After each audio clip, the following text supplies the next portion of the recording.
Hello అండి. మనం మా చిన్నప్పుడు చేసే వంకాయ కూర, ఉల్లి కారం పెట్టిన కూర ఎలా చేయాలో నేర్చుకుందాము. దానికి స్టవ్ వెలిగించుకుని మూకుడు పెట్టి శనగపప్పు, మినప్పప్పు, ఆవాలు, పల్లీలు, కొన్ని ధనియాలు ఇవి దోరగా వేయించుకోవాలండి. మా చిన్నతనంలో ఎక్కువగా మా వదిన గారు వాళ్ళంతా చేసేవారు. వాళ్ళు చెప్పిన వంటలే మళ్ళీ ఇప్పుడు నేను చేసుకుంటున్నాము. మా చిన్నప్పుడు మేమే చిన్నప్పుడు అంటే ఇప్పుడు మేము చాలా పెద్దవాళ్ళం అయిపోయాం. ఈ తాలింపు మొత్తం తీసి ఒక మిక్సీ జార్లో వేసేసుకోవాలి. తర్వాత అదే కొంచెం నూనె మిగులుతుంది కదా, అందులో వంకాయలు వేసుకోవాలండి. అవి మగ్గుతూ ఉంటాయి. ఈలోగా ఈ తాలింపు దినుసుల్లో, ఈ పోపు దినుసుల్లో కట్ చేసుకున్న ఉల్లిపాయ ముక్కలు, ఉప్పు, కారం, పసుపు,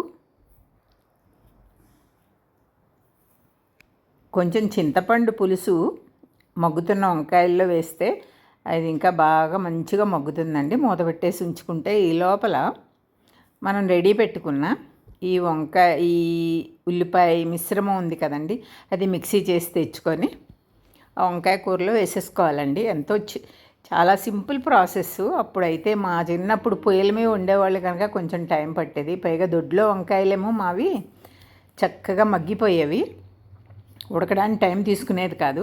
ఇప్పుడు మనం కొంటున్న వంకాయలు కొంచెం ముచ్చికి దగ్గర కొంచెం ముదిరిపోయినట్లు ఉంటాయి. అయినా కూడా వంకాయ తొందరగానే మగ్గిపోతుంది. ఈ కూర ఎంత పావు గంటలో అయిపోతుందండి. త్వరగా వండుకోవడానికి వంకాయ కూరలో రకరకాలుగా వండుకుంటాం మనం. ఉల్లికారం పెట్టి వండుకుంటాం, ఇది విధానం. అవి కాకుండా కొత్తిమీర కారం పెట్టుకుంటాం, కారం పెట్టి కూర వండుకుంటాం, మసాలా పెట్టి వండుతారు. ఇలా చాలా రకరకాలుగా వండుకుంటాం కదండి. అందులో ఇది ఒక వెరైటీ. ఇది మా చిన్నప్పుడు వండిన దానికి కొద్దిగా చిన్న చిన్న మార్పులు చేర్పులు చేసి నేను వండానండి. ఈ కూర అయితే రైస్లోకి, బగారా రైస్లోకి కూడా చాలా టేస్టీగా ఉంటుందండి. ఇంట్లో ఈ కూర అయితే ఎక్కువగా ఎవరైనా చుట్టాలు వచ్చినప్పుడు అప్పుడు కూడా ఒక 5-6 పైనే సరిపోతుంది. 2-3 రకాలు వండుతాం కనుక ఈ కూర చాలా బాగుంటుందండి, చాలా టేస్టీగా ఉంటుంది. నేనైతే వంకాయ కూర ఇలా చేస్తానండి.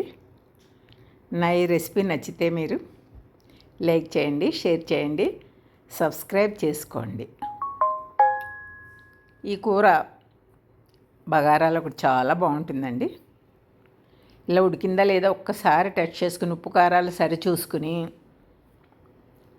ఇంతేనండి. ఇలాగే వండుకోవాలి, త్వరగా అయిపోతుంది.